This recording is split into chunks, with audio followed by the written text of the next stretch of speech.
Senhoras e senhores, estamos começando mais uma edição do Poucas à Distância e mais uma vez aproveitando que estamos conversando com pessoas de qualquer lugar do mundo e fomos longe, voltamos para o Canadá nesta semana para receber o casal mais querido da internet.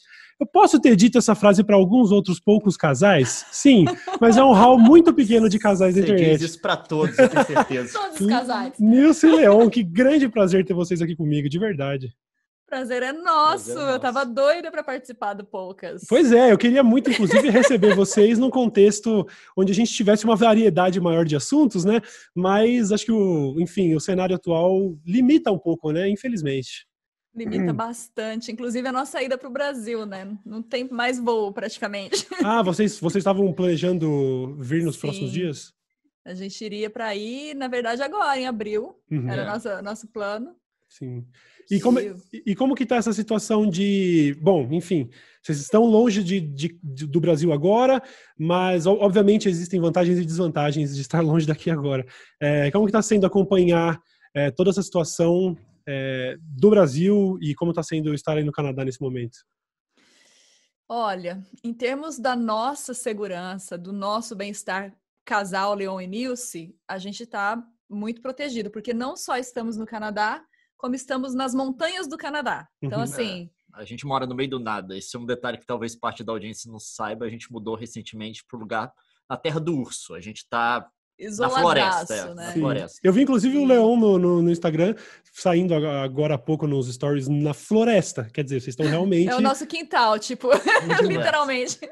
E, então, assim, a parte de isolamento, de estarmos guardados, pra gente não poderia ser um lugar melhor. Mas, ao mesmo tempo, a aflição com a nossa família, assim, a gente não consegue dormir. As olheiras dizem tudo, assim. A gente está num estado de preocupação terrível, porque, primeiro, eles também estão isolados, eles estão mantendo a quarentena, mas a gente não sabe quanto tempo isso vai durar, a gente não sabe o fôlego financeiro, né, dos parentes em volta, a gente não sabe a própria sanidade mental da família, né? Então, tudo isso aflige a gente e, ao mesmo tempo, a gente vê as pessoas ainda não entendendo a gravidade do problema, a gravidade da situação. Eu tô olhando para você aqui, porque você tá no computador, mas eu vou tentar olhar para o Leite. Eu tô olhando ali, eu vi que o microfone tá torto, então eu vou centralizar aqui, vai ficar direitinho. Ó. Aliás, um setup familiar para todos nós, eu tenho certeza. Nilson esteve recentemente, né, nesse ângulo aí, lá no Roda Viva. Eu quero falar um pouco mais sobre isso depois, mas, por favor, podem prosseguir aí com o relato. Mas, assim, porque a gente tem todas as preocupações. Tem idosos na família, tem pessoas imunodeficientes na família também. Eu, particularmente, na minha.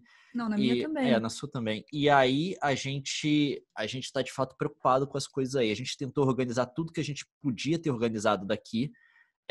A gente conseguiu isolar a maior parte da família. E eu acho que as coisas vão bem, mas vão bem até quando? Porque a gente tem que saber quanto tempo que as pessoas vão aguentar o isolamento também, qual vai ser a condição financeira do país daqui a 1-2 meses e coisa desse tipo. Esse é outro aspecto, porque sempre que a gente fala de qualquer coisa, a gente participou da campanha Fica em Casa, né? Sim. Mobilizando youtubers e tudo mais para participar. E sempre os críticos vêm e falam, vocês estão no Canadá, o que vocês estão preocupados com isso? Não bastasse a preocupação que a gente tem com os nossos laços afetivos, a nossa economia gira em torno do Brasil. Então, Sim. assim... A gente vive no Canadá em dólar, mas baseado no sucesso da economia brasileira. Então, assim, se a economia quebra, se a economia vai mal, nós vamos ser afetados em triplo ou em sextuplo, dependendo da alta do dólar. Então... Sim, porque não é só a crise econômica diretamente de como que a economia está aquecida, de como que o dinheiro está girando, mas também da relação da conversão com o dólar. A gente depende disso pra caramba. Sim, que aliás, por favor, continua, desculpa. E aí a gente agora tem 25 anos de financiamento de casa. Na floresta. E a gente comprou, não tinha crise. Não, as coisas vão ficar melhor, a economia tá melhorando, não. Pois é, então, né, é um aspecto dessa profissão que acho que muita gente perde e eu também ouço com frequência. Não sei por que você está preocupado, Cauê, você ganha em dólar e sabe, você tem que estar feliz com o dólar a 5,35, se bem que a gente está gravando esse episódio e na semana que vem eu tenho certeza que esse valor já vai ter crescido um pouco mais. As pessoas ainda não, né, de alguma maneira perdem alguma parte da história que a gente está diretamente relacionado assim, o mercado publicitário está gastando menos, então o AdSense chega menos, então assim, está todo mundo sendo afetado e lógico, esse aspecto que deve ser muito pior para vocês estarem mais longe agora, estarem longe dos familiares, porque meus pais estão a 10 minutos daqui, mas ainda assim eu não consigo me certificar de que eles estão tomando todas as medidas necessárias, eu não sei se quando chega um delivery, sabe, eu queria estar lá para poder ajudar todo mundo a fazer tudo, então é uma angústia constante, né, é uma angústia constante que infelizmente puxa a gente para só conseguir pensar nisso o tempo todo, é estressante, é desgastante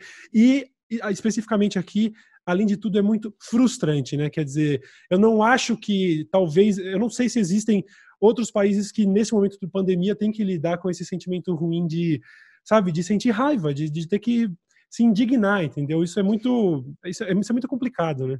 É uma indignação infrutífera, né? Você esperneia dentro de si, você dá com a cara na parede, é isso que pega, assim, porque a gente não tem sensibilidade do lado de lá, né? É literalmente falar com porta. Sim, sim. E eu acho que é o único cenário. A nossa preocupação era a Índia, né? Assim, a preocupação do mundo inteiro era a Índia. E a Índia deu um exemplo que, tipo, fechou antes de começar. Né? A Índia travou um país de 1,3 bi, sabe? Tipo assim... E não é uma coisa ideológica, que o Modi não é um cara de esquerda. Definitivamente não é. Então, tipo... Foi uma coisa de aquela decisão de você ter, independente da vertente política que o líder siga, ter um líder que fala, ó, esse é o caminho, tá aqui a nossa estratégia, eu assumo todos os custos políticos dessa decisão, a gente vai fazer isso. Porque é uma briga contra a ciência, né? O que está acontecendo do discurso de algumas pessoas, a gente tem que deixar isso muito claro, não é todo o governo, não é todo o executivo brasileiro, é o executivo federal, na pessoa do presidente. Né? Dentro do governo você tem o entendimento de que é hora de tomar medidas. O ministro da Economia, o ministro da Justiça, o ministro da Saúde estão no mesmo coro. Vamos parar. O problema é o presidente, mas o impacto que o discurso que o presidente tem é muito maior na parte de influenciar pessoas, porque ele que teve o voto, né? Ele que tem a confiança das pessoas.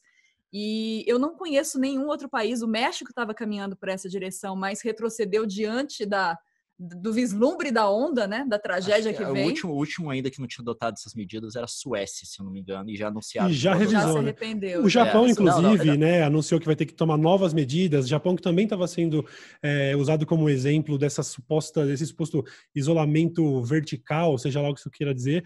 E também vem de lá as notícias de que, não, peraí, a gente não era bem assim, né? Não, e outra coisa, é muito engraçado porque se compara a cultura do país, né? O japonês é igual a gente, ele já é normalmente isolado, ele já é normalmente na dele, né? Isolado, porque a gente aqui, que a gente mora no meio do nada. Tipo assim, não, o distanciamento social do Japão, né? As famílias já são menores, você já tem idosos que moram sozinhos e vivem sozinhos, inclusive já é uma tragédia deles, né? Essa situação. Então, não dá para comparar. E ainda assim, com esse traço cultural deles, você vê, não está funcionando. O que dirá se a gente transpor esse exemplo deles para as nossas favelas, para as nossas comunidades? É uma falta de percepção da própria realidade de quem defende esse discurso. Né? E não é só uma falta de percepção. A gente tem que entender que todo mundo tem preocupação com a economia. Absolutamente todo mundo. A questão é qual que é a melhor solução também, não só humanitária, mas também econômica para essa situação. E acaba que as duas meio que se convergem.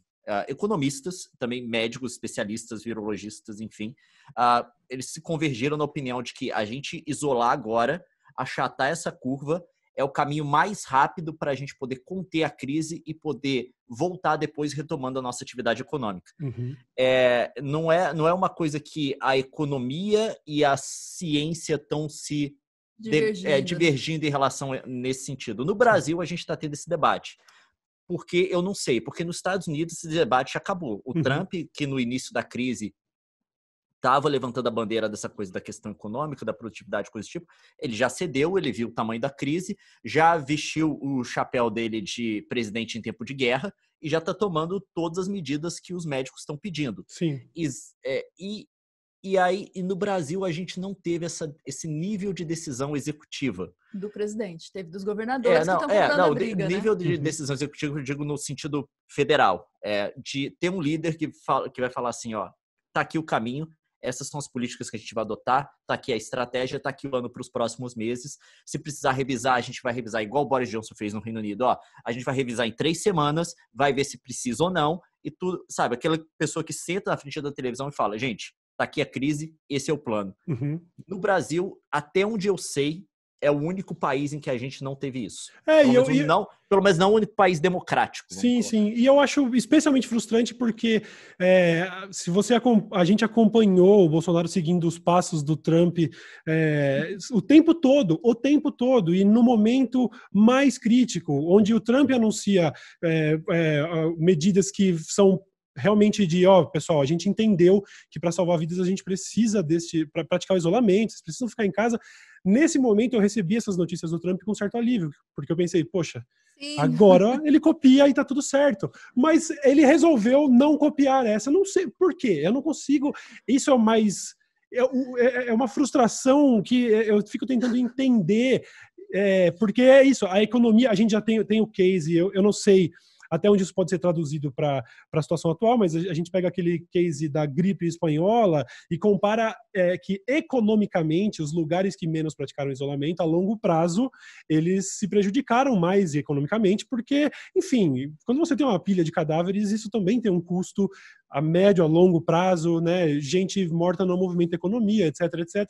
Então, já está óbvio qual é o caminho a se seguir, mas nesse momento ele resolve romper com o Trump. Não é romper, mas ele deixa de copiar essa medida. Né? Por quê, né?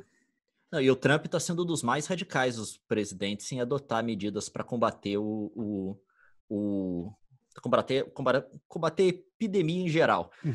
Que é o seguinte, a gente critica o Trump, mas tem que elogiar quando ele faz a coisa certa. Talvez ele tenha adotado essas medidas tarde demais. A gente está vendo o número de casos dos Estados Unidos muito alto. Provavelmente essa coisa deveria ter sido feita antes. Ele deveria ter assumido essas políticas bem antes.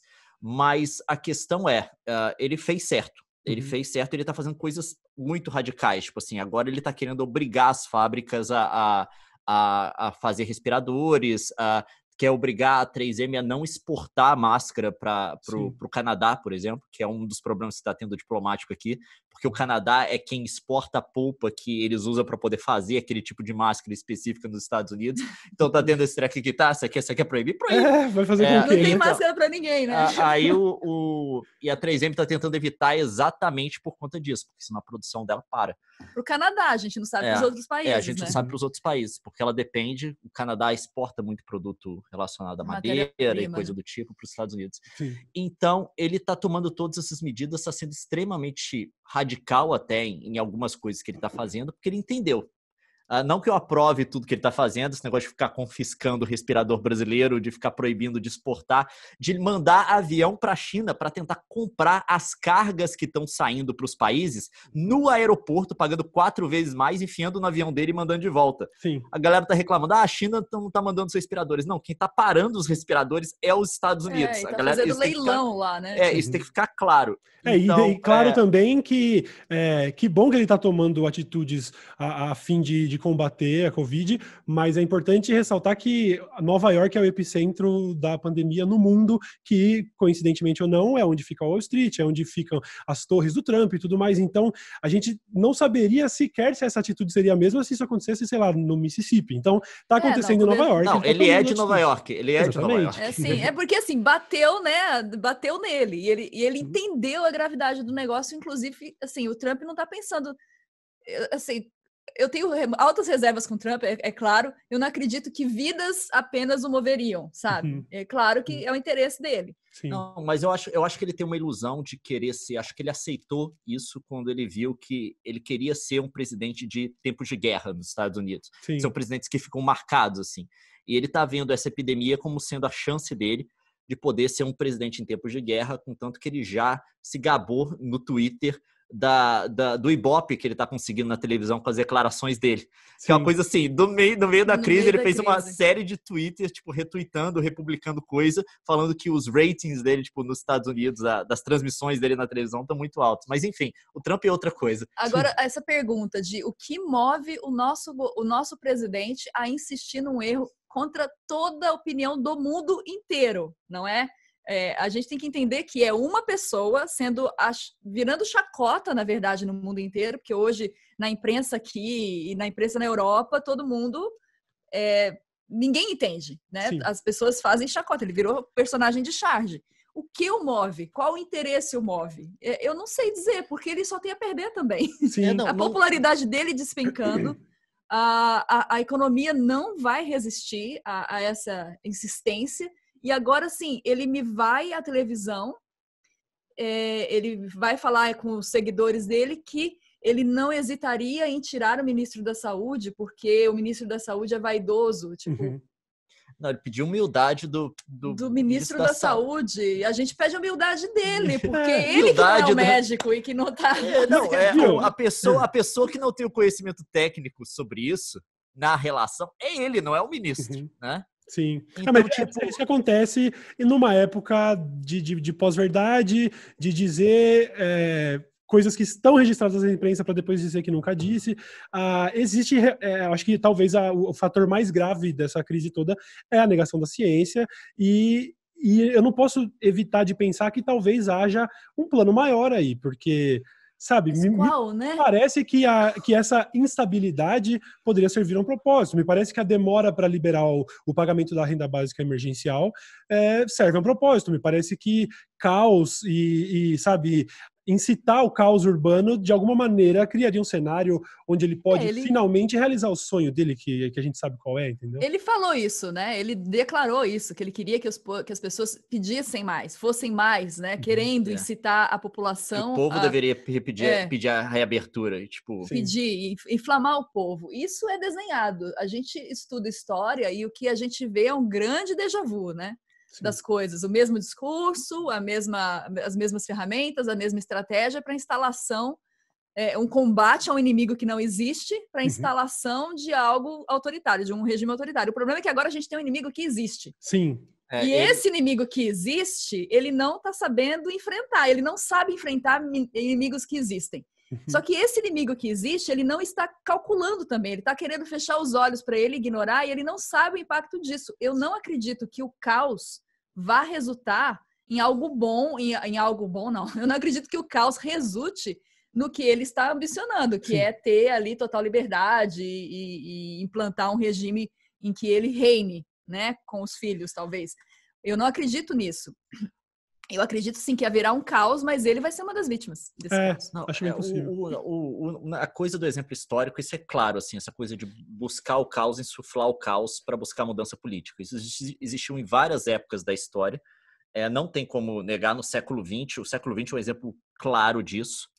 É aquele negócio daí que saiu a frase famosa lá do Littlefinger no Game of Thrones, né? Que o caos é uma escada.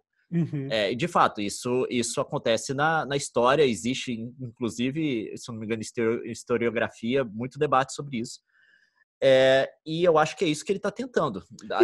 Eu não acho que é mais uma questão de conspiração quando ele não toma a decisão executiva do que fazer, porque ele não tomou essa decisão ainda. Tá, você quer mandar reabrir? Manda então. Você é para fechar? Fala que é para fechar. Ele nunca tomou essa decisão executiva em nenhum momento da crise. E ele vai na televisão e fala assim, podia reabrir, mas precisa da vontade do povo. Ou seja, ele está jogando para a galera, insuflando uma posição de caos, que aí eu acho que não é uma coisa conspiracionista. Aí ele quer gerar um caos para buscar o objetivo político que ele está querendo. Sim. E isso, tipo assim, é uma coisa que pode não. Se ele tiver sucesso, é uma coisa que vai custar a vida de uma galera violenta, inclusive de vários apoiadores dele. E ele sabe disso e parece que ele não está preocupado. E agora, mas eu não sei, assim, a minha preocupação ele demonstra não ter uma visão completa, ele não demonstra ter uma visão racional das coisas, né? Ele tem ali, claramente, se a gente pegar o discurso dele, eu fiz jornalismo, a gente estuda análise do discurso, a gente pega a análise do discurso dele, é megalomania pura, né? É uma total alienação da realidade. Agora, a minha preocupação é a oposição. Eu acho que a gente já transcendeu o limite do tolerável há meses atrás. Há meses. Não, em qualquer país sério, tô dizendo, até o Brasil de alguns anos atrás, já estava Um país de 4 anos atrás não toleraria isso. Um país de 2 anos atrás não toleraria. Então, era nessa próxima questão que eu queria entrar, inclusive.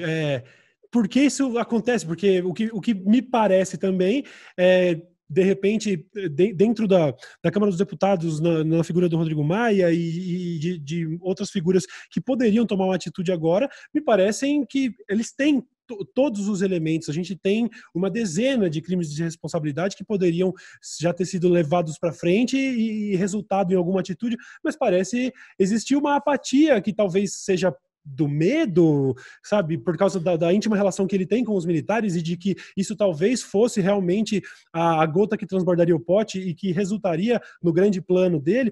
Por quê, né? Por que não existe uma atitude sendo tomada nesse momento, gente? Eu não acho que seja medo dos militares, não. Eu acho que houve um apoio financeiro no início. Eu acho que são duas coisas, na verdade. Eu acho que, primeiro, no começo era medo, o medo que está se desvaindo a partir do momento que... Mas o medo mais das redes sociais do que dos militares. É o apoio popular também, porque você tem que pegar um cara que chegou sem tempo de televisão, do nada. Ele deixou todo mundo atônito, né? E levou a eleição. Levou, tipo assim, contra o maior partido do Brasil, que era o PT, que mesmo com... Tipo assim, mesmo com todo o desgaste que o partido tinha, ainda assim é o partido que mais elegeu o deputado para a Câmara, enfim. Era o maior partido do país. Ele chegou e ele, do nada, um partido pequeno, destruiu todo mundo. Isso é inegável. O apoio popular que ele recebeu, mesmo que tenha tido muita gente questionasse ele, muita gente se opusesse a ele, isso é uma coisa que as pessoas levam em conta no cálculo político. E ele tinha apoio também dos empresários e apoio também dos militares. Esse apoio está se desgastando. No primeiro ano de governo dele, até esse momento agora, ele conseguiu queimar o capital político dele de um jeito, tipo assim, em termos de apoio popular dos empresários e dos militares. Ele está isolado. Claro. E isso aconteceu. Mas não só isso. Não é só isso que determina se uma pessoa vai sofrer, sei lá, um processo e algo do tipo.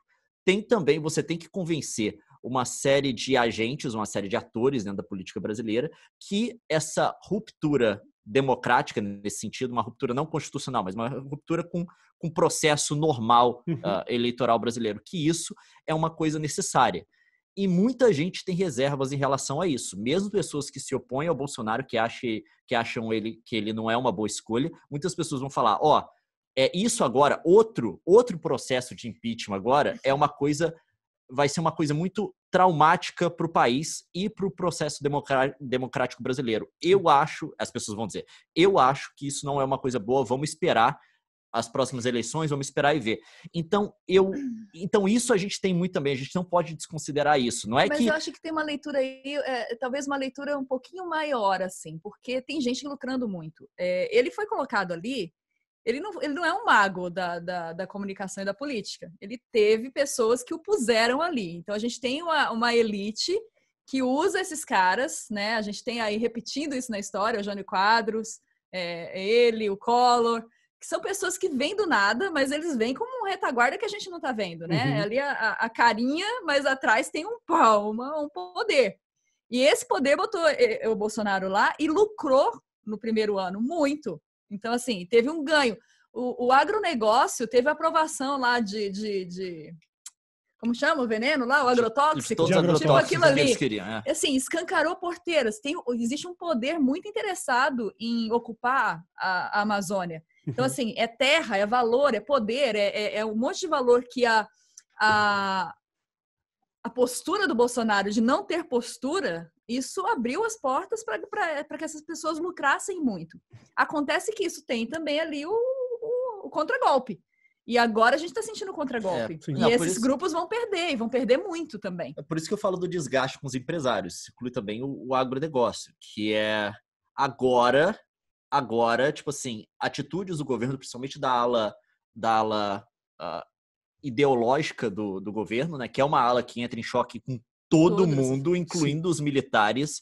Eu não sei porque que o Bolsonaro permite esse tipo de coisa, porque os militares são um grupo basilar para o governo dele. É porque na cabeça dele o poder está na rede social. E o poder está com esse grupo ideológico. E eu acho que também esse grupo ideológico traz números. Faz sentido para ele ideologicamente se manter ali, porque existe um comportamento de seita, né? Quer dizer, Exato. O guru ideológico que acaba regendo essas pessoas que nem fantoches, ele conseguiu, de alguma maneira, implementar esse pensamento de seita. Eu acho que, até dando algum crédito para a ingenuidade do Bolsonaro em vez de só maldade, eu acho que talvez parte dessa doutrina faça ele acreditar que ele realmente está contra todos e que ele está certo mesmo assim, né? Não, eu tenho certeza que ele acredita nisso. Eu tenho certeza absoluta que ele acredita nisso e faz parte do cenário dele. Mas eu acho que é isso que está gerando a crise no governo dele. Eu acho que, depois de eleito, ele poderia, enfim, essa parte ideológica teve um papel na eleição dele, mas eu acho que o que sustentava o governo dele, o que garantiria a reeleição dele, seria se ele se mantesse apoiado nas 3 bases não polêmicas do governo dele, que é os empresários, os militares e o corpo técnico do governo dele. Porque você tem um corpo ideológico, do Ministério da Educação, Relações Exteriores, cidadania, esse tipo de coisa, mas você tem um corpo técnico também, saúde, justiça, economia. Você querendo ou não, os caras são técnicos, você gostando ou não do que eles estão fazendo, eles inegavelmente têm conhecimento técnico. A pauta deles caminha diferente, né?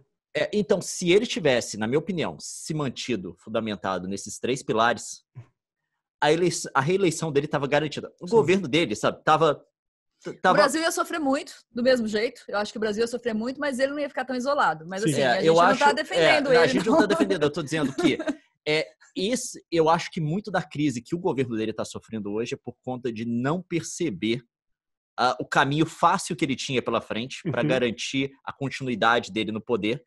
E ele acabou cedendo para um núcleo ideológico, porque exatamente entra em conflito com todos esses outros e acaba desgastando o governo dele. Mas ao mesmo tempo que entra em conflito, está capilarizado. Eu acho que a gente não pode ter ilusão de achar que existem ministérios livres do comando do ideológico. Porque mesmo que eles não estejam no comando da pasta, você vê discursos discursos que são confusos em todos eles, assim, uma mistura de política com técnica que não faz bem. Inclusive a gente vê nas declarações do próprio presidente, declaração recente sobre os ministros que querem ser estrela ou coisa do tipo, né? Quer dizer, existe a área de ministros técnicos, mas se o discurso deles não for o mesmo da área ideológica ou conflitar de alguma maneira, a gente está vendo que atitudes estão sendo tomadas, a gente está gravando esse episódio num momento em que se discute uma eventual demissão do ministro da Saúde. A gente não sabe, eu chutaria provavelmente que até o momento desse vídeo ir pro ar, talvez alguma decisão lamentável nesse sentido tenha sido tomada. A gente viu agora também que um conflito, que é um conflito que me parece um conflito bem relevante recentemente, que tem a ver com o agro, de alguma maneira, entrando em conflito com a área ideológica, porque todo esse contexto de querer acusar a China e toda essa xenofobia que está sendo destilada por alguns dos ministros, por familiares do presidente e tudo mais, a gente está vendo resultar nesse desgaste entre as relações de Brasil e China. A gente viu agora que eu não sei, é difícil dizer se existe uma relação direta, se a gente pode ir tão longe e dizer que o fato da China começar a comprar trigo dos Estados Unidos tem a ver diretamente com isso, eu não sei, mas me parece aí um conflito que é um grande tiro no pé, né? Você tentar afastar a China nesse momento crítico, né, da história. E eles estão fazendo isso justamente porque não tem o inimigo. Tipo assim, eles estão querendo não mirar no inimigo que existe. Aí você cria um inimigo que não existe. A China não é nosso inimigo no momento, né? Não é inimigo. Eles estão querendo transformar a China nisso. E é um péssimo inimigo, porque é simplesmente o país de quem a gente depende para sair dessa situação. É o nosso maior parceiro comercial e o país que fabrica a maior quantidade de produtos médicos do mundo, insumos médicos do mundo. O que acontece?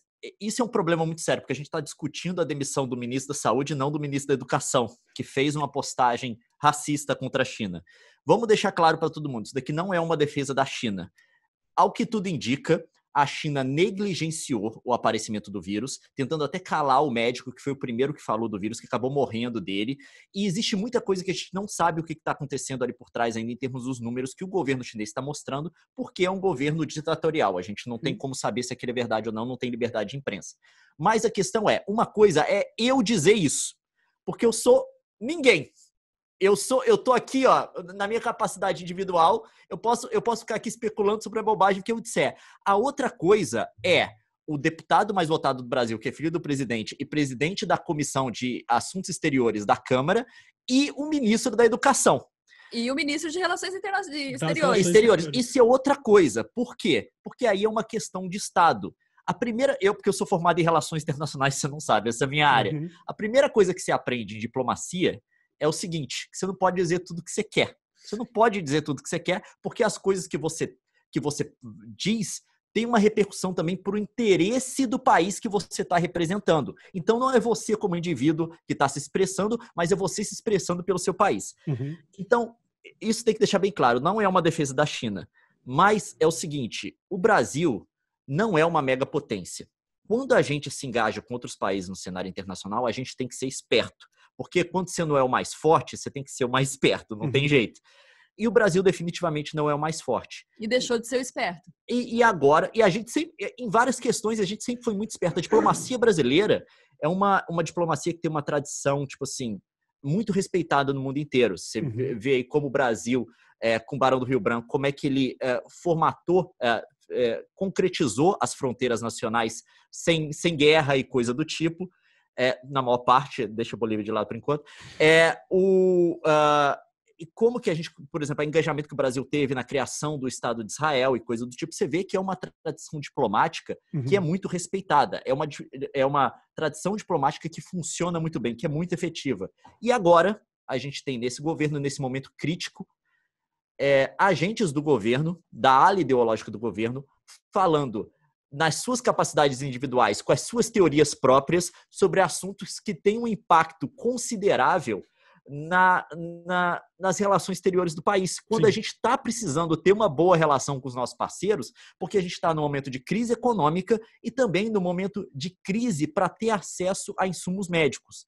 Então, tipo assim, é uma coisa de uma burrice, não tem outra palavra para falar isso. Tudo bem, você pode pensar o que você quiser. Eu posso falar, o Cauê pode falar o que quiser da China, não tem impacto nenhum. Mas se você é um ministro de Estado... Cala a boca. Cala a boca! É um comportamento que parece acontecer, porque a gente, infelizmente, o Brasil elegeu pessoas que não entenderam realmente o básico sobre diplomacia e que continuam tratando o negócio como se fossem questões de briga de Twitter e que até o momento tiveram dificuldade de assimilar que governam para mais de 200 milhões de pessoas e não só para sua base de eleitores, né? Então a gente tem aí uma situação que para mim é completamente surreal, que parece que a gente realmente entregou grandes responsabilidades na mão de pessoas que não entenderam o básico, né? Não entenderam o básico, não tem competência para estar ali. E o lance da China com os Estados Unidos é que eles já estão em uma negociação. Todo mundo já sabe disso, né? O Trump fez pressão para negociar com a China. Exato. E aí, assim, em vez de tomar todos os cuidados do mundo, oferecer propostas melhores, sentar também, buscar participar desse processo, o Brasil se aliena e se joga na mesa das crianças. Sabe aquela situação do casamento em que você tem a mesa dos convidados, você tem a mesinha das crianças? O Brasil está lá sozinho. O Brasil está lá sozinho. É isso, sabe? Não tem outra explicação disso que está acontecendo, porque a gente sabe que o Trump gerou uma crise com a China, uma crise comercial, porque ele queria forçar a China a sentar na mesa para negociar. E uma das coisas que o Trump quer é aumentar a exportação de soja americana para a China. É uma das coisas que tá na gama de interesse. E isso vai diretamente contra o interesse brasileiro, porque a gente exporta soja para a China também. E é um dos se não agora, assim, o nosso principal produto de exportação. Então, o interesse dos Estados Unidos está em conflito com o brasileiro, e a gente sabe que os Estados Unidos tem o porrete para bater na mesa e falar, vamos negociar. O Brasil não tem. Então, a gente não tem o poder, a gente tem que ter esperteza. E o que a gente faz nesse momento? Tudo exatamente contra o que a gente deveria ter feito. Então, tipo assim, é uma coisa que não dá para explicar, porque, tipo assim, é a minha área, tá? Eu tenho mestrado na área de política internacional, meu mestrado é Europa, tá? Já é uma coisa bem específica. Aquela coisa, formação, meu bacharelado em Relações Internacionais generalista, na especialização, na pós-graduação, você tem que especializar numa área, e alguma coisa eu estava em Europa. Mas, enfim, mesmo assim, a gente tem os processos são os mesmos, de relação com os países, os mercados, enfim. A gente critica ações erradas de governo, sabe? A gente vê governos não assumindo a postura certa e coisa do tipo, apostando em coisas que não dão certo mais pra frente. Tipo assim. Só que o que está acontecendo no Brasil é uma coisa assim, que não é errado, que não é uma coisa de se criticar. Talvez essa não tenha sido a melhor escolha. É uma coisa assim, parece que o cara pegou cocô e tá passando no rosto, sabe? É uma coisa que eu nunca vi. Não, ninguém nunca viu. Eu nunca vi. É inédito, não existe. Tipo assim, eu estudo esse treco desde que eu tenho 18 anos que eu entrei na faculdade. Eu nunca vi, sabe? Não há caso parecido, né? Uhum. Eu não tenho notícia. Talvez, assim, Rainha Louca, sabe? Alice no País das Maravilhas, Rainha Louca. Não, Nero, sabe? A Calígula.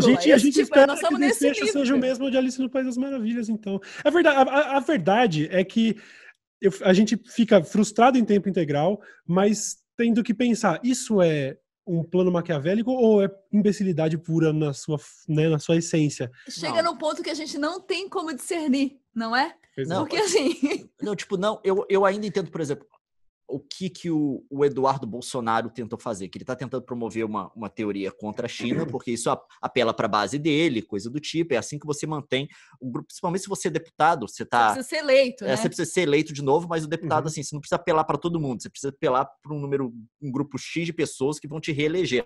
Sim, que é o histórico do executivo. O histórico da família Bolsonaro é basicamente isso. Eu entendo totalmente, e ele está promovendo essa teoria, ele até colocou em termos de como a teoria está sendo proposta. Uhum. Agora, o Weintraub também quer ser candidato. Não é ser candidato. O jeito que ele colocou, tipo assim, ele colocou um insulto racista, que é o fato do chinês não conseguir falar o R direito, né? Ele trocar o R pelo L. Quem é falante nativo de chinês, não fala outra língua, normalmente tem muita dificuldade para falar o R, eles acabam trocando. Se você já se perguntou por que lamen chama lamen na China e ramen no Japão, é porque o japonês não fala o L e o chinês não fala o R. Uhum. Ele pega e faz um insulto que é um insulto racista, não tem como colocar de outra forma. Que Aquilo ofende, lá é um insulto racista. Que não ofende o governo chinês, isso ofende a China. Mais de bilhão de chineses que existe. E ofende os chineses. Tipo assim, pra que ofender os chineses? Tipo assim, o governo da China, não sei se você sabe, não é todo chinês que aprova o que eles estão fazendo. Não é um governo democraticamente eleito. Uhum. Não tem como você pegar... Isso ofendeu o povo de Taiwan, que é contra o povo da China. Isso ofendeu os chineses que moram no mundo inteiro, sabe? Uhum. Isso você pode ter completa certeza, tá circulando em todos os meios sociais dos quais eles fazem parte. Você pode ter certeza absoluta, porque na China mostrar isso até na televisão.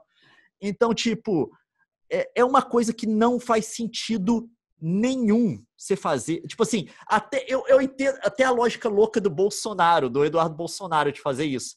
Uhum. Mas o do Weintraub é uma coisa. Weintraub, esse é o nome dele. O Weintraub é uma coisa. Eu sou obrigado a insistir de que isso é um reflexo do comportamento de seita, que é uma seita que prega basicamente, além de todas as teorias conspiratórias possíveis e imagináveis, ela prega o modus operandi de fazer valer ali as teorias deles é de destruição de adversários por meio de xingamentos chulos, por meio de querer desmerecer, envenenar a fonte, etc, etc. É uma espécie de... Eles acreditam realmente nessa suposta guerra ideológica e que para destruir os comunistas vale absolutamente tudo, inclusive uma pessoa com cargo diplomático sendo xenofóbica contra o nosso maior parceiro comercial, entendeu? Eu sou obrigado... Eu acho que tem esse viés patológico, mental mesmo. Eu acho que tem porque não tem outra explicação, não é racional, você não vê a pessoa calculando o lucro que ela vai ter daquilo, né? É um tiro no pé do país e ele está se comprometendo.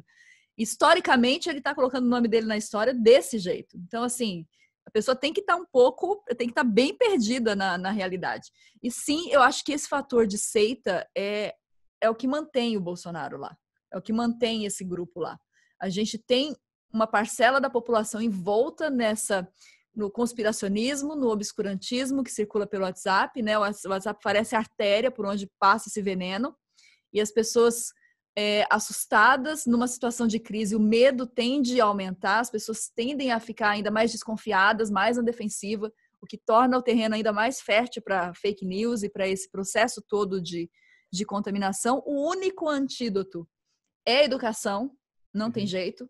E o governo não vai se mover nessa direção, muito menos agora.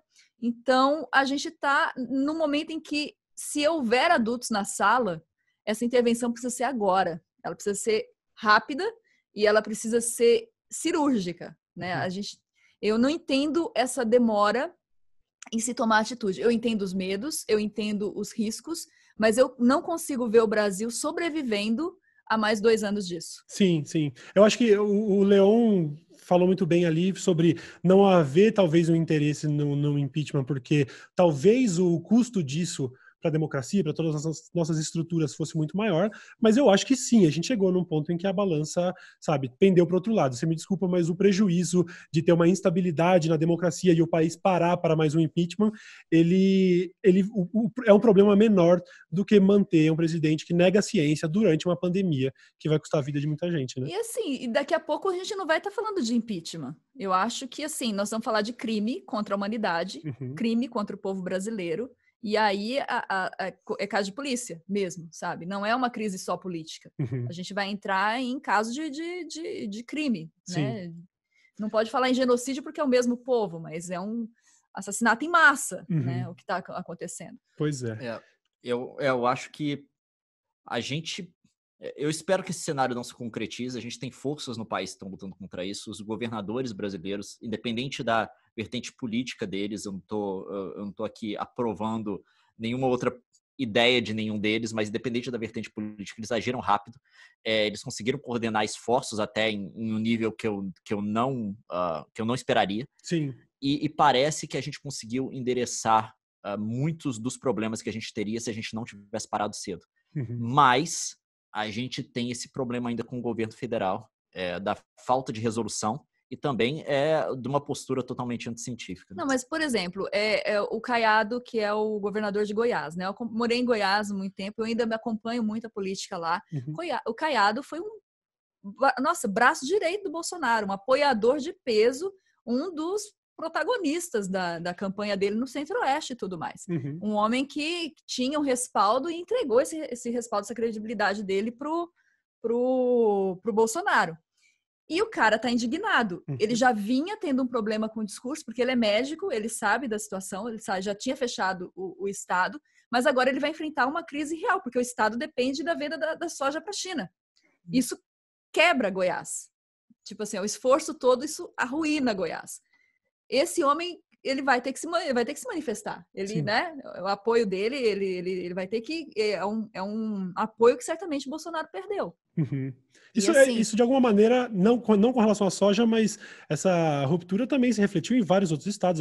Eu também acompanho o Dória, por exemplo, que em campanha presidencial Bolsodória, era o Bolsodória, e também eu acho que existe um limite do que pode ser política, mas quando a gente está colocando vidas em jogo, sim, se a escolha for de prejudicar a economia, ainda que isso custe de alguma maneira popularidade política ou tudo mais, eu acho que é nesse momento que a gente consegue de alguma maneira enxergar a humanidade de alguns governantes, né? De entender que medidas drásticas precisam ser tomadas. É incrível, porque assim, o patamar de comparação ficou tão desnivelado que pessoas que não receberiam nosso voto de jeito nenhum e que receberiam campanha contrária começam a se tornar verdadeiros estadistas diante dos nossos olhos. Porque a barra tá tão embaixo. A barra tá tão embaixo que, tipo assim... Agora, assim, eu queria falar, esses governadores foram eleitos. Eles têm o poder do voto também, né? A mesma força eleitoral que elegeu o Bolsonaro, elegeu esses governadores. E unidos, esses governadores têm peso para exigir ou uma mudança de rumo do governo ou uma mudança do governo. E eu acho que o exemplo do Caiado é ainda mais dramático que o Dória, porque o Dória, eu acho que ele surfou na popularidade do Bolsonaro. Ele estava pegando emprestado para ele a popularidade que o Bolsonaro tinha. No Caiado, parecia, pelo menos para mim, muito claro que, na verdade, ele estava emprestando para o Bolsonaro no Centro-Oeste. E eu acho que... Mas ele tem esse pequeno problema, que é o fato de ter conhecimento técnico da área. Ele é médico. Esse pequeno problema, que não é ignorante. Que é o que está acontecendo no governo agora. Todo mundo tem conhecimento técnico, tem esse problema também. Sim, é um empecilho. E aí, esse pequeno empecilho. E aí, obviamente, ele acabou entrando em rota de colisão com os apoiadores do Bolsonaro. E parece que a ruptura agora, se já não aconteceu definitivamente, eu acho que é inevitável. Então, a gente ter esse exemplo no país agora, acho que é muito significativo, sabe? Eu acho que é mais significativo do que o rompimento do Dória, do Witzel, coisa do tipo. Sim. Eu me lembro de ter visto vocês no passado, vocês sempre tiveram comentários sobre política, eu sempre admirei, sempre gostei. Eu vi em algum lugar, não me lembro onde, eu não vi vocês falando, mas eu vi vocês falando sobre terem profetizado o resultado, por exemplo, do que seriam as eleições de 2014, sobre o início da polarização, onde a gente ia começar a brigar com os vizinhos e tudo mais. Foi uma análise acertada e desde então eu sempre, enfim, sempre acompanhei vocês e sempre admirei. Então, acho que para vocês, acho que vocês são figuras adequadas para perguntar um palpite do que estaria por vir. E como eu já fiz algumas vezes aqui, eu gostaria de fazer um palpite com o melhor cenário e com o pior cenário. Talvez começando pelo pior, que seria o mais pessimista. O que a gente poderia esperar se a coisa fosse ladeira abaixo e num cenário um pouco mais otimista, que tipo de esperança a gente pode ter, entendeu? O pior é não acontecer nada. O pior é não ter uma intervenção e o Bolsonaro continuar corroendo a nossa sanidade. Uhum. Corroendo as instituições continuarem se omitindo, porque o que a gente vai ter é, se as instituições não oferecem uma resistência ou um limite, não impõem um limite claro, ele vai avançando e ele vai corroendo. A gente vai ter eleição de presidente da Câmara, a gente vai ter substituição de ministros do STF em breve. Então, seria tomada. Aí a gente pode pensar mesmo numa dinastia do Bolsonaro. Uhum. E na falência, porque a gente, assim, se fosse um governo autoritário, seria horrível. Se fosse um governo autoritário competente, seria horrível. Mas a gente ainda teria uma sobrevivência. Uhum. O problema é que a gente tem um governo autoritário com doses e doses de incompetência e tiros no pé, se perpetuando. Então, assim, a gente tem uma gordura, a gente tem um fôlego, a gente tem uma estabilidade, mas isso não se sustenta a longo prazo. Uhum. Essa é a minha leitura do pior cenário. Qual que é do seu pior cenário? O pior cenário para mim é o seguinte, o Bolsonaro, quando ele chegou no governo, ele ainda colocou pessoas para trabalhar no governo em cargos importantes que respondiam aos diversos grupos de interesse que colocaram ele lá. É assim que a gente acabou tendo Mandetta na saúde. Ele trouxe também o Moro por questões de legitimação, ele colocou na justiça, coisa do tipo. E isso, obviamente, se mostrou problemático agora, porque essas pessoas pensam por si só. E o Bolsonaro começou a namorar cada vez mais as pessoas do núcleo duro ideológico dele. Por isso que ele está se reunindo agora com Osmar Terra e coisa do tipo. Então, para mim, a pior impressão que eu tenho é que talvez ele comece a se radicalizar no sentido de só colocar em cargos de importância pessoas que sejam diretamente ligadas a esse núcleo duro ideológico dele. Uhum. Ele vai ignorar todo o resto e a gente vai começar a ver isso no STF, a gente vai começar a ver isso nos ministérios, nas secretarias e em qualquer cargo de importância. E deixa eu só fazer um adendo na fala do Leon, porque a gente conversa aqui, eu acho que a ideia dele não ficou muito clara. A gente não acha que Moro, Mandetta e Guedes sejam bons nomes, Sim, muito pelo contrário. São nomes muito aquém do que deveriam estar lá ocupando, os três.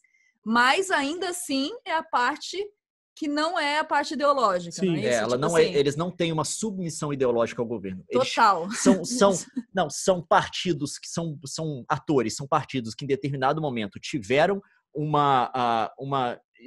uma conjuntura em que era propício para eles se aliarem ao Bolsonaro, principalmente para promover os interesses políticos deles. Só que, em determinado momento, essa conjuntura se quebra e eles começam a agir por conta própria, ainda mais porque eles estão encorajados pelo poder que eles já acumularam. E também pelos desgastes que o Bolsonaro está tendo com outros grupos. Uhum.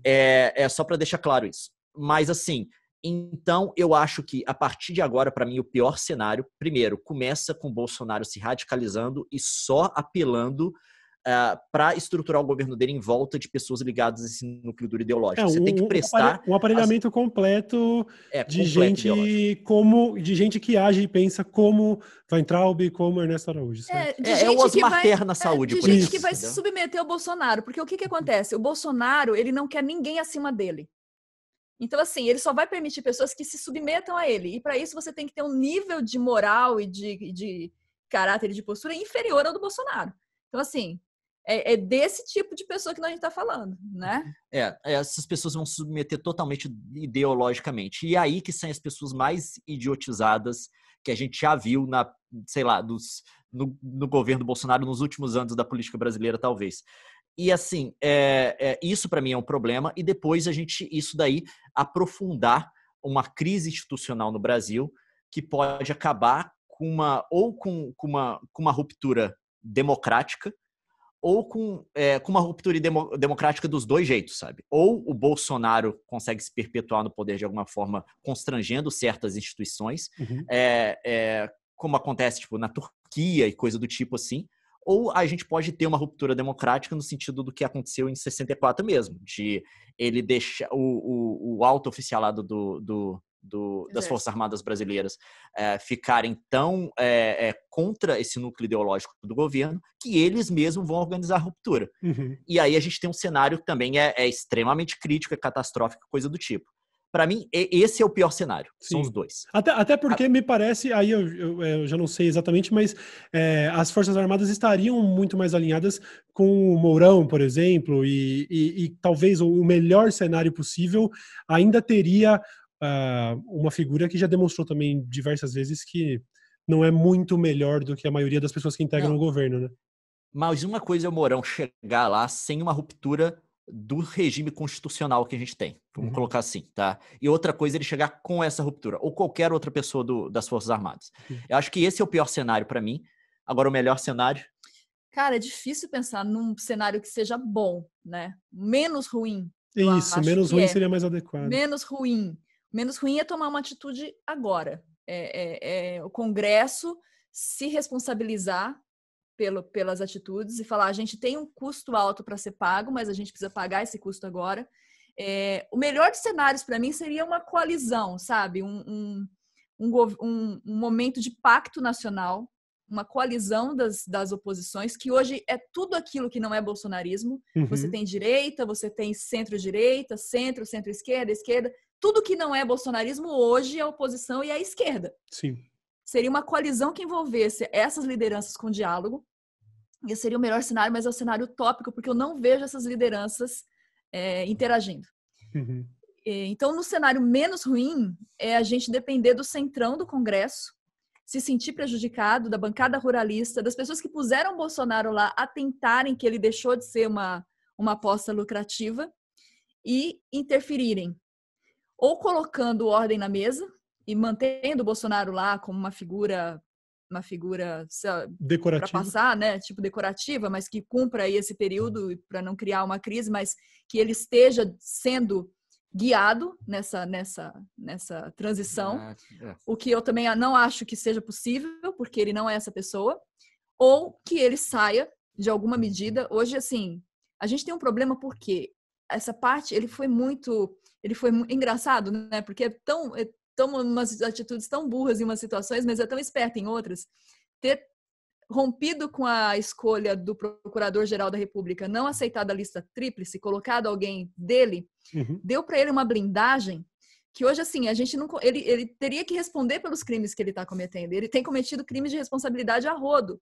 E a gente não vê o Ministério Público Federal tomando qualquer atitude nesse sentido. Então, assim, isso já é um efeito dessa capilarização ideológica das instituições. Então, assim, romper isso é muito complicado. Tá vendo? Você vai pensando numa solução, você rompe com a realidade. Você bate na realidade, você fala, não dá, é impossível. O cenário ideal, o Ministério Público tomar uma atitude. Tem, sabe, esse presidente, eu não sei se ele passaria, eu não sei se posso falar isso, mas, tipo assim, eu tenho dúvidas sobre a sanidade do presidente. Dúvidas reais. Então, assim, já se aventou sobre isso, já se falou sobre isso. Mas, tirando essa questão que é totalmente técnica, médica e tudo mais, a questão de crimes de responsabilidade. Isso teria que ser julgado agora, antes que a irresponsabilidade cause um efeito muito pior. Então, no menos pior dos cenários, seria a gente tomar uma atitude agora, Bolsonaro ser removido. Por quê? Se ele for removido pela democracia, se ele for removido pelos processos institucionais, isso dá um certo respeito e impõe limites para o sucessor. O Mourão chegaria falando, não, pera lá, ele não fez direito, ele saiu. Você entende? É outra pegada, é outro posicionamento. Haveria um respeito ali às normas democráticas. Então, esse é o meu sonho, na verdade, né? Eu acho que... Eu vou ser muito xingada na internet agora, depois disso, mas assim, gente, eu queria tanto quando a gente falou sobre a polarização em 2014, eu queria tanto ter errado. Eu queria tanto ser uma pessoa que estava sendo alarmista, que estava sendo catastrófica, e a gente não foi. Que é basicamente o sentimento atual, né? O que eu mais quero tá errado. Tá sendo apenas histérico, tá apenas equivocado. O que eu mais quero é que esse comportamento aparentemente lunático do presidente seja o correto. Tomara. Era o meu sonho se ele fosse o certo, porque ele que é o presidente, não sou eu. Eu posso falar qualquer coisa, não tem problema. Não, para mim, o melhor cenário é difícil de pensar no melhor cenário. Acho que o melhor cenário seria... Eu não sei se eu sou tão... eu tenho minhas dúvidas de como que um processo de remoção do presidente aconteceria. Eu acho que seria duas coisas. Primeiro, acho que um processo de impeachment, seguindo o trâmite seguindo o trâmite constitucional, o trâmite legal, não seria tão dramático, não seria tão traumático como os piores casos de você ter uma quebra democrática, e a gente poderia resolver muita coisa no país, porque a gente pode ter... Você pode não concordar com o Mourão, mas você tem que concordar que pelo menos ele é um adulto, né? Coisa que a gente não pode dizer desse presidente. E não só isso, mas eu acho que talvez que é o que vai acabar acontecendo no fim das contas, vai ser um cozimento do presidente com o tempo e também uma organização das forças políticas nacionais para que ele não tenha o capital político para poder remover as pessoas do poder que ele quer remover. Então, a gente vai continuar com essas pessoas sentadas no ministério e o que a gente vai ter no país, na prática, vai ter um processo de descentralização do poder, que vai ser basicamente...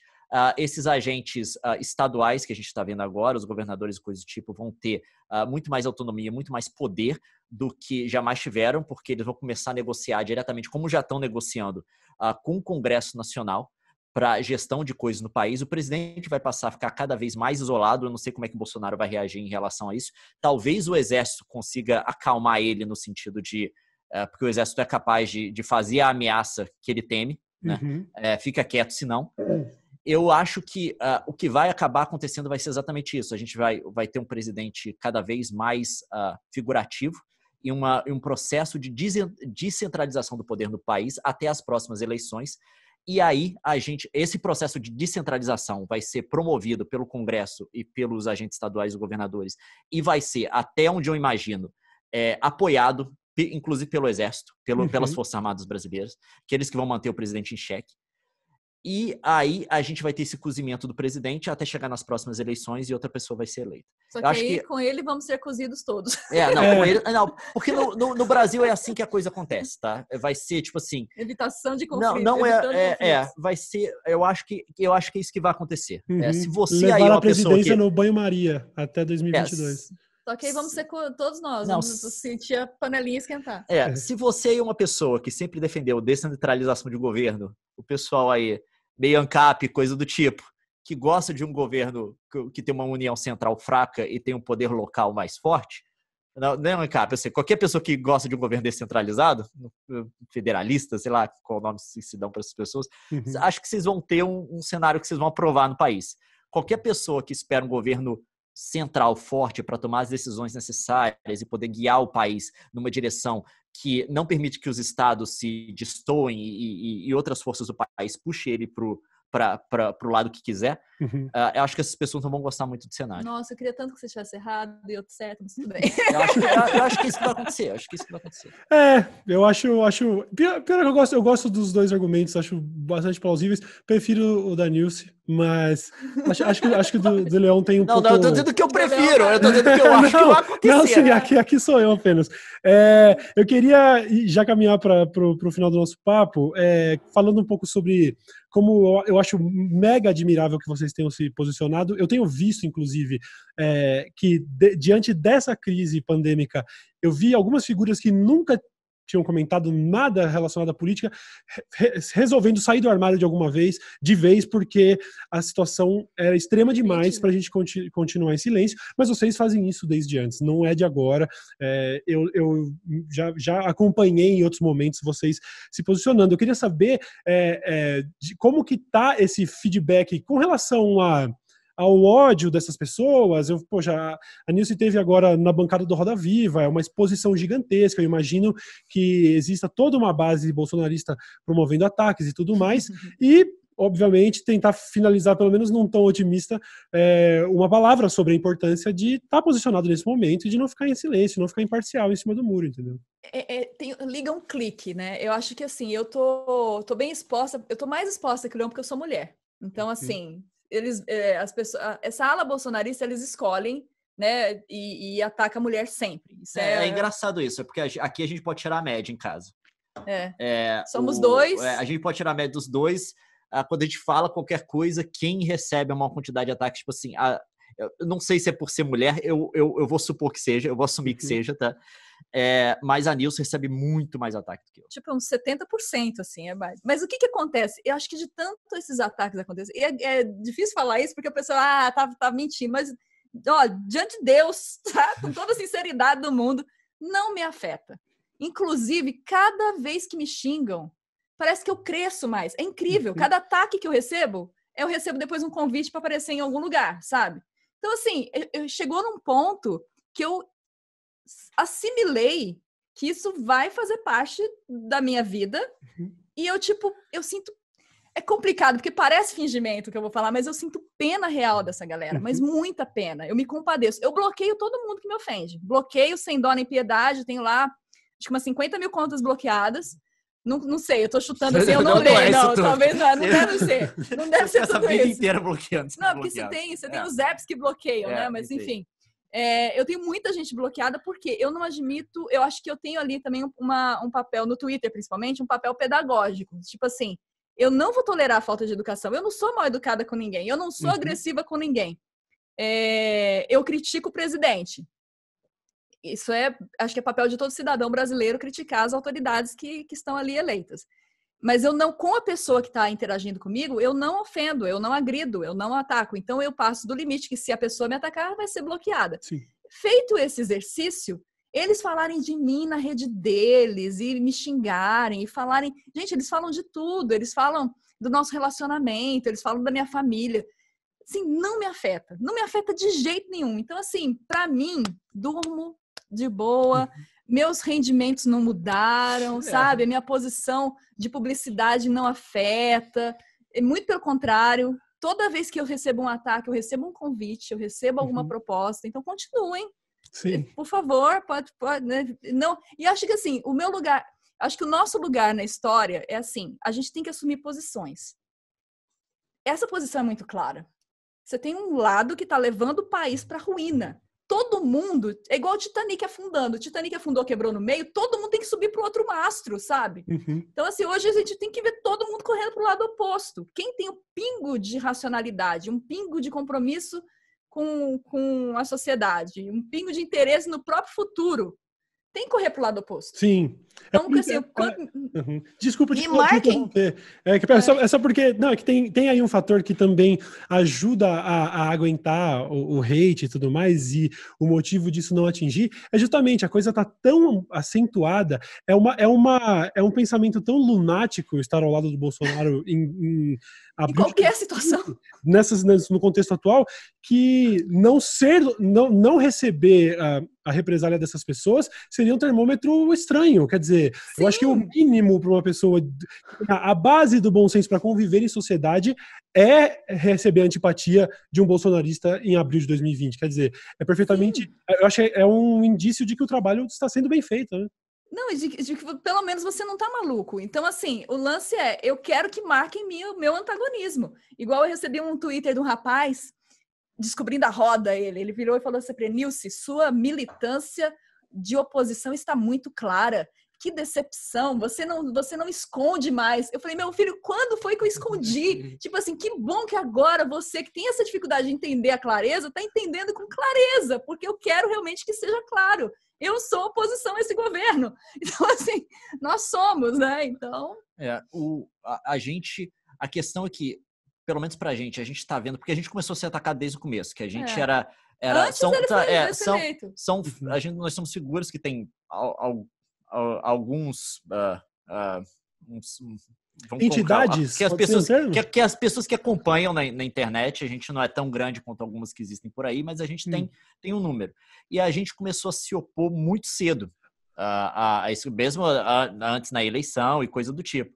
Desde 2014 a gente fala contra esse grupo. E aí a gente tem visto os ataques e o que encoraja a gente é que a gente vê a quantidade de pessoas atacando e esse número tá ainda assim, ó. Decaindo.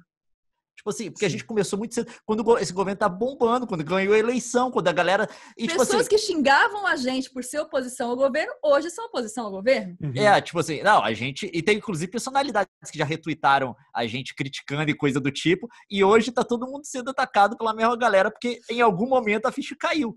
Acho que pra maior parte das pessoas, quem não caiu ainda, acho que não cai mais, mas, enfim, pra todas as pessoas que podiam cair, para as quais a ficha podia cair, já caiu. Então, tipo assim, ao meu ver, eu não... Sabe? Tipo...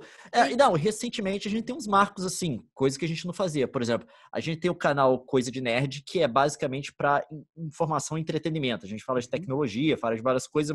É um canal que a gente tenta fazer meio infotainment, que eles chamam. Misturar as duas coisas e tal. É um canal no qual a gente nunca trouxe, pro qual a gente nunca trouxe tópicos políticos, assim. A gente normalmente não traz. E recentemente, encorajado por tudo que está acontecendo e também por sentido de dever, porque é o nosso canal que atinge a maior quantidade de pessoas, a gente trouxe um vídeo sobre o tema do Covid e tal. E assim, o vídeo teve uma repercussão muito boa. A gente não viu a resposta negativa nem para a qual a gente estava se preparando para ter, sabe? E aí a gente vê que como a situação em que está esse apoio do governo nas redes agora. Obviamente, eles controlam, assim, tem algumas sessões que ainda tem uma quantidade de pessoas grandes, assim, organizadas, para poder atacar pessoas que se opõem ao governo e tal, tipo no Twitter. Só que você tem que pensar, o Twitter não é o Brasil. Acho que nas últimas estatísticas, eu não sei o número agora, 14% das pessoas que usam o Twitter. Agora, se você for para outras redes, para pessoas que não estão participando desse meio, fica bem claro, muito mais claro que no Twitter, inclusive, a queda de suporte que o governo está tendo. Eu vejo isso na minha própria família. Porque eu tive uma família dessa dividida também, de pessoas que votaram no Bolsonaro e pessoas que não votaram. Muitas pessoas que votaram no Bolsonaro votaram não porque tinham particularmente alguma afinidade com a coisa que ele estava pregando, mas porque acreditavam que ele era opção ao PT. Era o único jeito que a gente tinha. E hoje já votaram no Moedo, por exemplo. E hoje já seria o pessoal do Moedo. Mas assim, hoje são pessoas que não apoiam mais. Assim, esse apoio desapareceu. Você vê fora das redes organizadas, fora de alguns grupos sociais específicos, esse apoio dissolveu. Eu acho que dissolveu. E tipo assim, sem a gente fazer muita coisa, que a gente está dizendo a mesma coisa que a gente sempre disse, só que o que a gente está dizendo agora foi ao encontro, os argumentos que a gente colocou foi ao encontro da ação do governo. E as pessoas estão vendo a coisa que a gente disse que ia acontecer acontecendo na prática. Foi de encontro, né? Não, de encontro é quando vai contra. Isso que a gente está dizendo foi... confirmou. Foi confirmado, foi ao encontro. Português aqui, de encontro é contra, ao encontro é que vai em encontro. Eu também não sabia, não tinha me ligado. Então, tem que entender.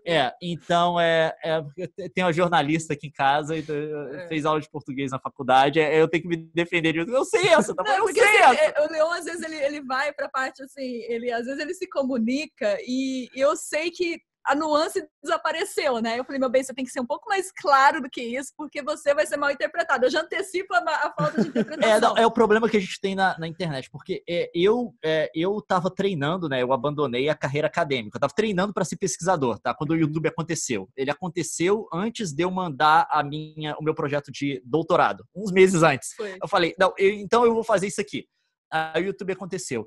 Então, quando você na academia, você tem um princípio que é um princípio de solidariedade, que é o seguinte: quando uma pessoa diz alguma coisa, você assume a versão, a interpretação mais coerente do que pode ser tirada do que ele disse. Que é algo que não acontece nas redes sociais. É o oposto da internet, exato. Não, porque senão você vai ter um monte de artigo científico de alguém questionando algo que o pesquisador disse, aí o cara tem que fazer um retrucar depois. Não, eu não expliquei direito o que eu disse, não foi isso que você entendeu, foi essa outra coisa. Então você sempre assume a melhor versão possível, a mais coerente possível do que a pessoa disse, exatamente para evitar esse tipo de ruído. Na internet, não. E eu não sou treinado com isso. Não é, eu sou treinado que o que eu disser, o leitor vai assumir a melhor versão. Eu não preciso ficar me explicando em relação a tudo. Então, mas eu sou jornalista, então eu sei que tem que explicar direitinho, trazendo. Você tá entendendo? Não é isso que ele tá falando. Olha só, presta então, atenção. Mas é um bom time, tá uma boa dupla, sem dúvida. Não, eu entro em vários problemas em relação a isso, porque quando a Nilce não tá lá para falar, não, Leo, isso daqui não ficou claro. Eu falei, não, mas a pessoa vai ler, ela vai entender. Não vai. Ela vai assumir a pior versão do que você disse. Aí eu tô lavando o cabelo, eles jogam isso no ar. Eu falei, não era pra ter... Aí, isso é um treinamento, isso é uma coisa que eu tô tendo que me adaptar. Assim. Mas eu acho acaba sendo uma dinâmica muito interessante. Muito legal, muito legal. Pô, gente, eu só tenho a agradecer. Na verdade, eu repito o que eu disse ali no começo, eu queria poder conversar com vocês no contexto onde a gente poderia falar sobre vida, carreira. Eu conheço o trabalho do Leon desde o começo. Eu sempre digo que o PC começou esse negócio de vlogs, mas a gente sabe que o Leon estava lá antes disso e é um cara que eu sempre admirei. A Nilce entra logo depois e eu sempre admirei essa dupla porque sempre eu acho que a abordagem que vocês têm com o seu trabalho era uma parada muito leve, é extremamente profissional, mas sem perder a essência, sem parecer sincero, e esse é um balanço muito difícil de se encontrar, porque a gente vê uma série de influenciadores que são mega profissionais e que transparece que eles são só profissionais, e também a gente tem as pessoas que fazem essa coisa que é mais visceral. Eu me colocaria totalmente desse lado, assim, eu só sei fazer o que eu gosto, eu não tenho profissionalismo, entendeu? E vocês são o exemplo que eu gostaria de dar para qualquer pessoa que viesse de um lugar distante e não conhecesse o que é ser um youtuber. Eu ia falar, não, dá uma olhada nessa dupla aqui, porque eles são demais. Nossa, vindo de você, Cauê, porque a gente segue também desde os primórdios do... Seu canal completou 10 anos esse ano também, né? 10 anos faz 2 semanas. Não, a gente também. Entramos demais, junto, demais. O O Coisa Nerd, né? Tiveram reporta antes. Pra gente é uma honra, viu, estar aqui, aceitar e ter esse convite. E eu já vou refazer aqui o convite para você estar no nosso podcast também. Nossa, por favor. bater um papo lá. Vamos. E também, quando vocês estiverem pelo Brasil, depois que tudo isso passar, porque nós sabemos, aí eu gostaria de receber vocês no estúdio pra gente fazer um episódio onde não falaremos apenas sobre as aflições do cotidiano e poderemos falar sobre um papo muito mais amplo, muito mais legal, certo? Fechado. Obrigado, gente. Muito obrigado mais uma vez. Pessoal, vocês sabem onde encontrar Leon e Nilce nas redes sociais, os canais deles estarão aqui. Dê uma conferida e a gente se encontra no próximo episódio. Muito obrigado e até mais.